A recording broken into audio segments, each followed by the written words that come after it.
Snickers tortini yegiz kelyapti-yu, lekin soatlab duxovkani tepasida turgiz kelmayapti. Ham ortiqcha pul sarflashni ham xohlamayapsiz. To'xtang, zo'r yechimi bor. Uyda bor narsalardan ajoyib Snickers pirogini tayyorlaymiz. Birinchi navbatda hamma quruq mahsulotlarni solib, aralashtiramiz. Keyin esa sariyog'ni solib, uvalab olishimiz kerak bo'ladi. Va tuxum bilan shakar aralashgan massani qo'shib, xamir qilishni boshlaymiz.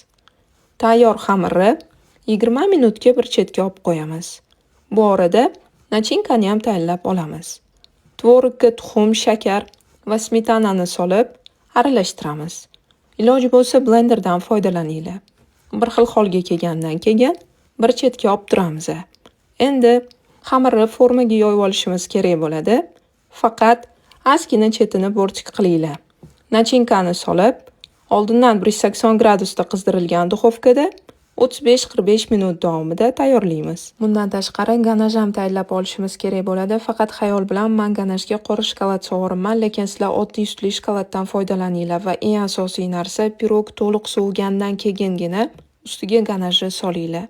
Ganajni solib, yana 60 minutga xolodilnikka qo'yib qo'yamiz. 60 minutdan keyin qarabsizlarki, juda ham mazali va hamyonbop Snickers pirogi tayyor. Sizlar ham albatta tayyorlab ko'ringlar. Hammaga yoqimli ishtaha!